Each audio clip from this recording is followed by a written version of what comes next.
morning. Am I loud enough? Yeah?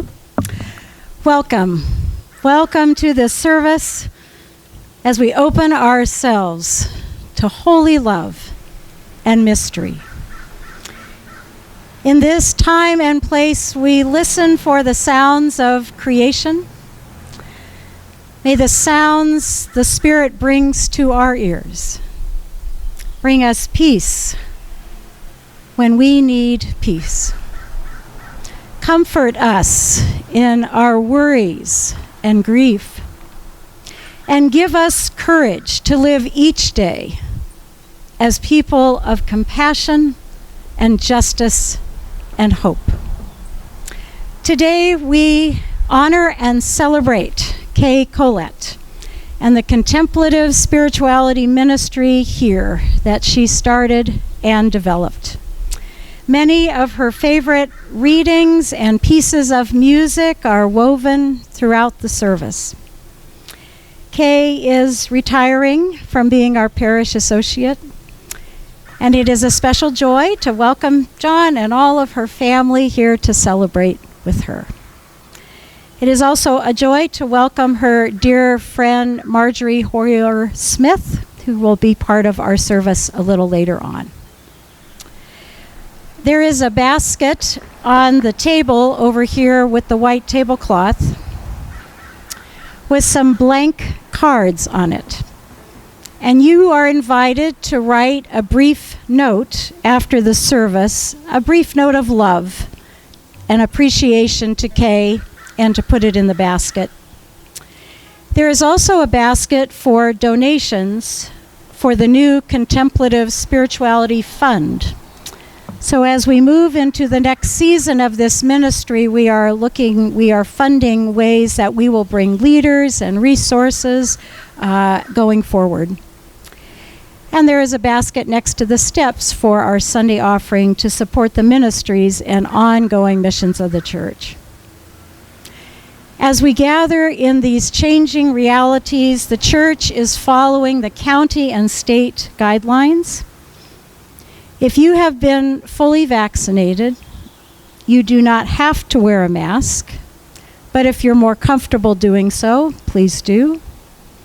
And if you have not been vaccinated, you must wear a mask at these kinds of events. Today we give thanks to God for the beauty of this day. Because there is much to do and celebrate in this service, I'm going to invite you to greet each other very briefly. There will be much more time after the worship.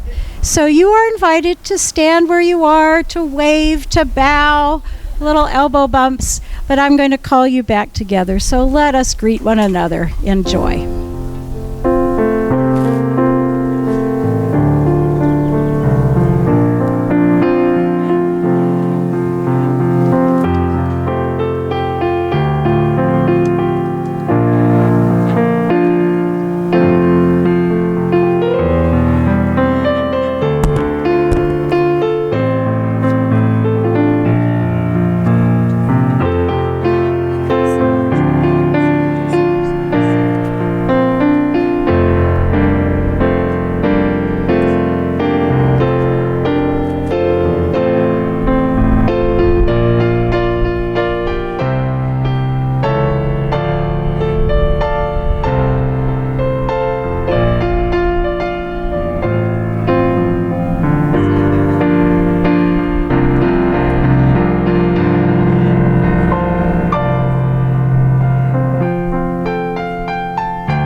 Take your seats.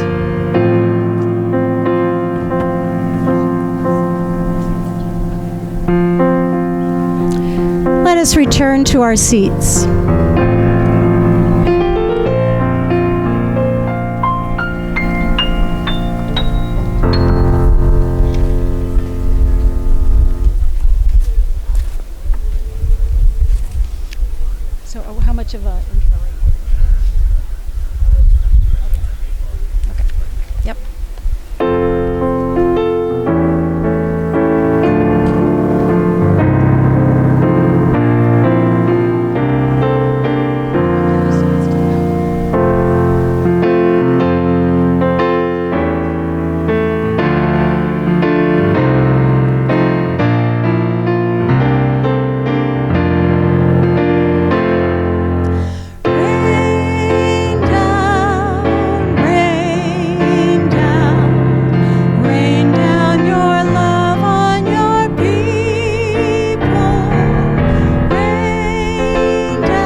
mercy falls on the just and the right. Full of God's love is the earth. Rain down, rain down, rain down your love on your people. Rain down, rain down, rain down your love, God of life. God of creation, we long for your truth. You are the water of life that we thirst. Grant that your love and your peace touch our hearts. All of our hope lies in you.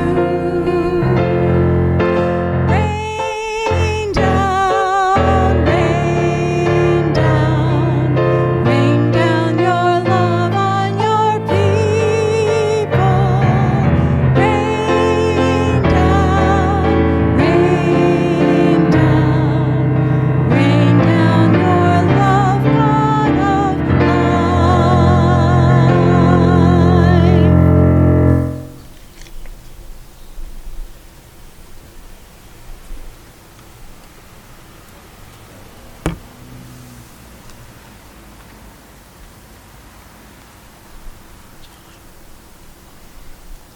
Good morning. I'm going to be reading Wild Geese by Mary Oliver. You do not have to be good. You do not have to walk on your knees for hundreds of miles through the desert repenting.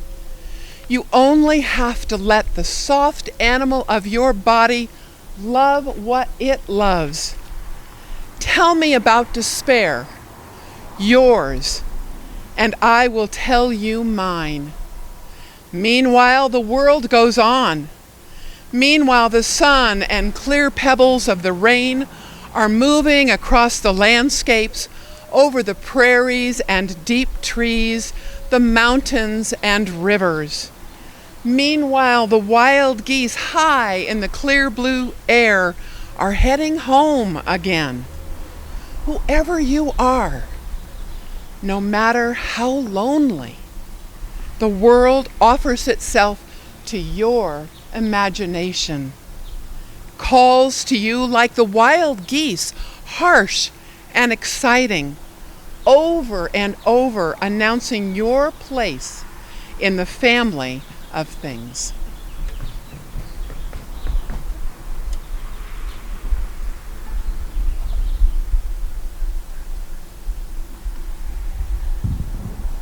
It is our joy this morning to welcome our guest musician, Ted Chor.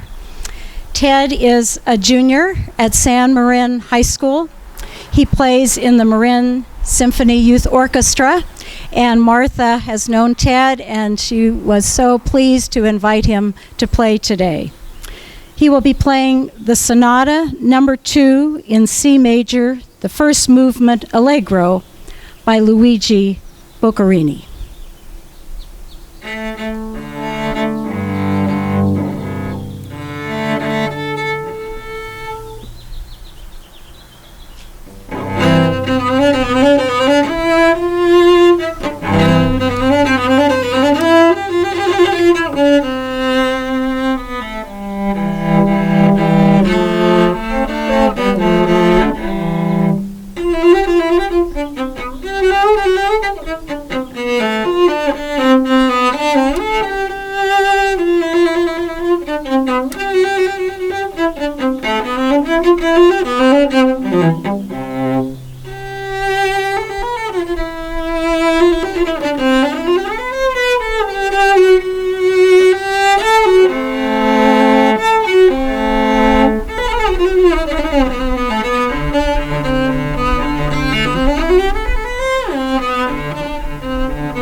Oh.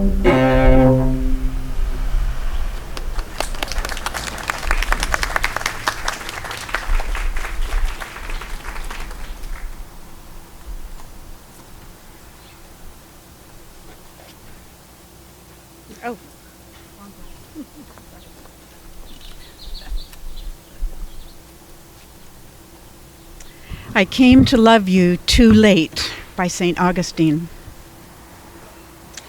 I came to love you too late, O beauty, so ancient and so new. Yes, I came to love you too late. What did I know? You were inside me, and I was out of my body and my mind looking for you.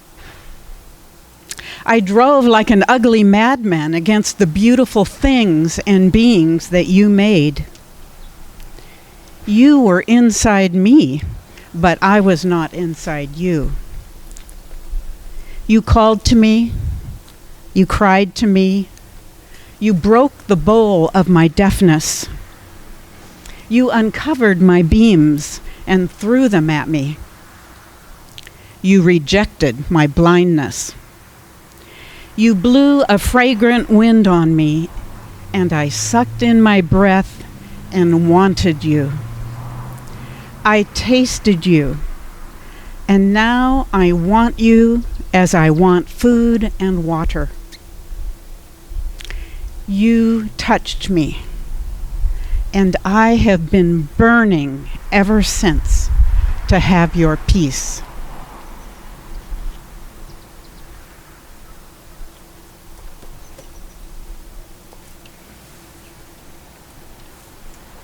Just remember to speak right into it and adjust it as you need to.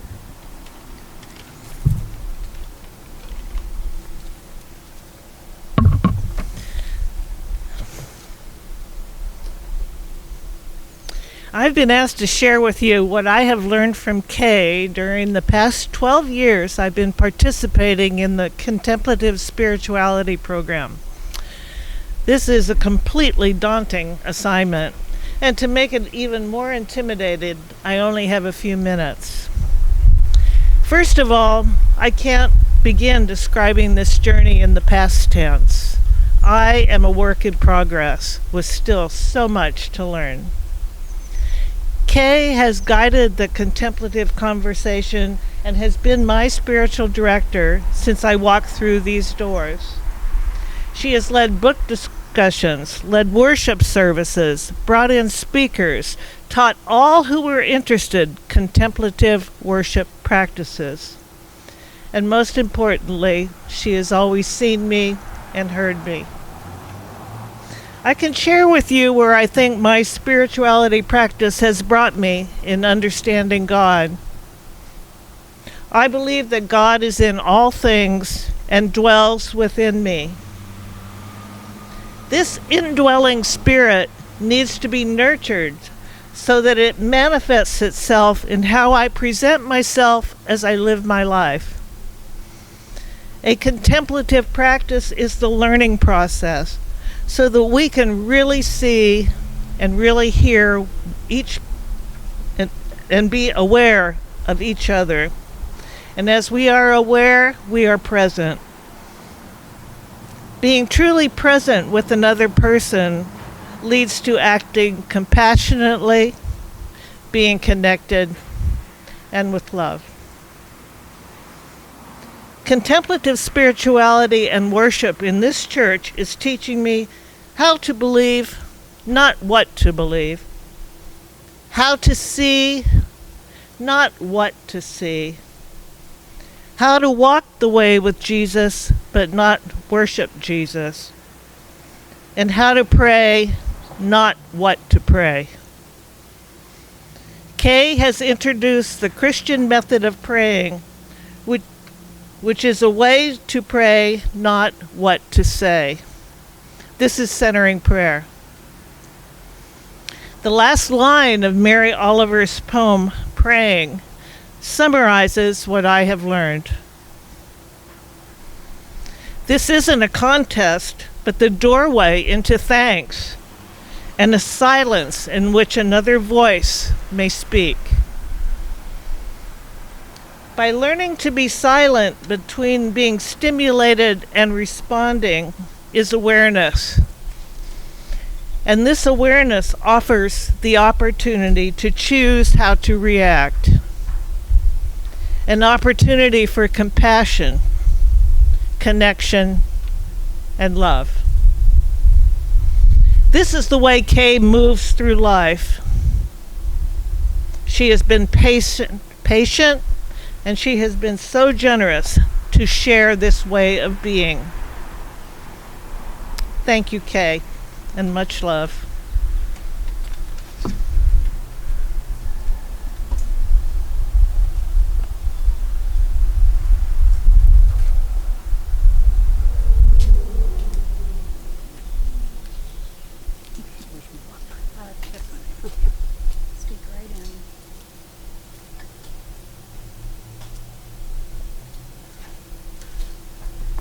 Let me raise that just a little. Yeah, that's. Likes to be really close. Okay. Can I do this?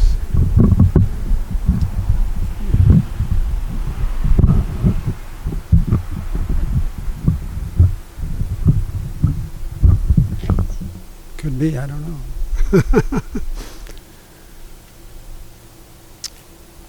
Kay changed my life. It's as simple as that. She really changed my life. Get closer to the mic. Mike, you need to be, Oops, okay. What are we going to do? Right here, okay. I'll start again. Kay changed my life. It's as simple as that. She really changed my life. You know the expression, I'm spiritual, not religious. Well, I was waltzing along about 20 years ago considering myself religious, but not particularly spiritual, like most Presbyterians, I think. Then I took a class from Kay about the Desert Fathers. Even then, her classes were infused with spirituality. And the next thing I knew, I was learning various forms of meditation and the difference between false self and true self and all kinds of stuff. I had no way of knowing that it would lead to 20 years of life-changing experiences. Kay has a deep reservoir of spiritual knowledge and wisdom. I can't really distill what I've learned from Kay into a few sentences. It's much more nuanced than that. But the basic ideas that stand out are that religion is a bridge to the spiritual. We should see the sacred in others. We should study a little less and contemplate a little more. And we should be in the moment, relax, be one with the indwelling divine. There is one quotation from Kay that I keep on my desk. She said, "Isn't it amazing to grasp that God has a hope for you, that God's hope is hiding out in you, waiting to be uncovered, layer by layer?"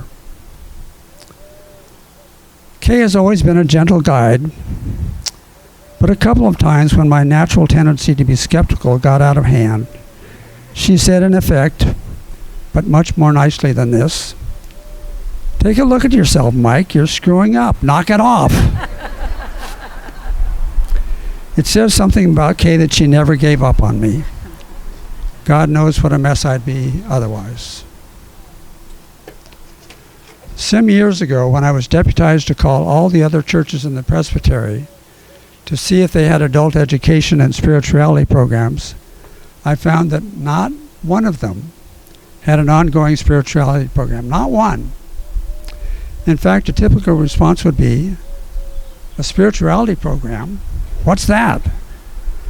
I thought that was odd until it occurred to me that none of those other churches had a Kay Collette.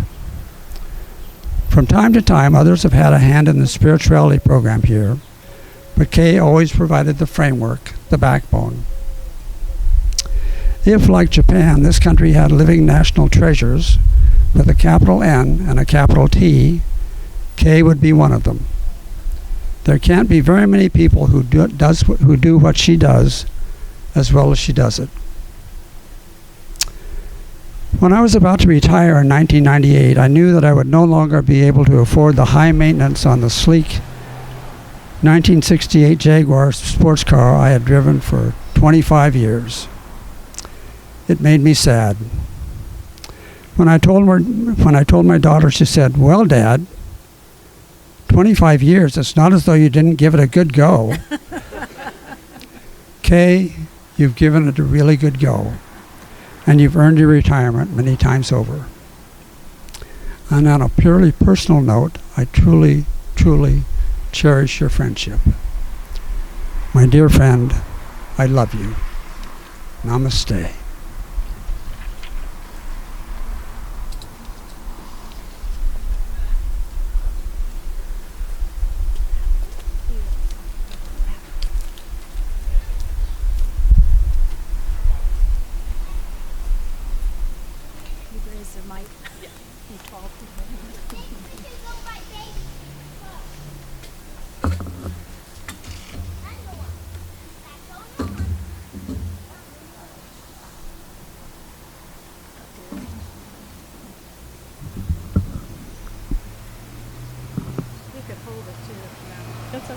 It's okay.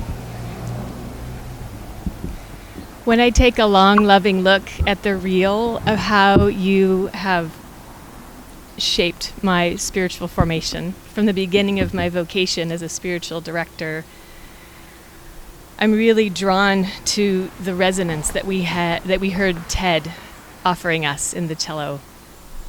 My first experiences of you were when I first learned about your musical background. And when I would hear Kay share with me various experiences when I was learning to be a spiritual director, I could feel that it was coming from this extraordinary resonance of love that she experienced with the divine through her gifts and training in music. I'd never met anyone with that kind of training, with that kind of experience. And to be able to share it with me and so many others in a spiritual context was truly unique. I had the privilege of sitting at Kay's dining room table for 3 or 4 years in group supervision with a group of women with more life experience than I, who both took me under their wing and allowed me to contribute my gifts and my passions and energy. In this supervision space, we all were invited to grow and to bring our limitations in ways that could be held with divine forgiveness. So together we learned what it means to be whole human beings, where forgiveness flows like the sunlight at dawn. One of the ways that Kay's shaped my spiritual formation was to teach me about what it looked like to love Jesus so fully that we want to share and bear witness to the good news in all that we do. And so I experienced that with Kay through the Ignatian exercises, through the Youth Ministry and Spirituality Project, through the diploma in the art of spiritual direction, and through contemplative worship here in this space. A common friend for Kay and me, Michael Horenik, once said to me, "I want to live in a place where deer feel like it's safe to feed." That's how I feel about worship. And so for me, this place that Kay co-created a worship milieu with a richness of musical quality, with a genuine trust of silence as a means of God's revelation, with an embodied brace of tactile beauty and a reverence for the sacrament of communion. That feels like a place of worship to me. A huge part of spiritual formation is learning about boundaries. And a central part of trusting God, first and foremost, is to know what the limitations are. Kay demonstrated for me the genuine necessity of saying no and letting go of a way of relationship when limitations are reached and when resources are depleted. I cannot thank you enough for that gift. As Mary Oliver's poem said, "She let me tell her of my despair, and she offered me empathy from hers. She saw me contemplatively, and perhaps the most important title I've ever been offered besides Mom, Collette gave me here when she called me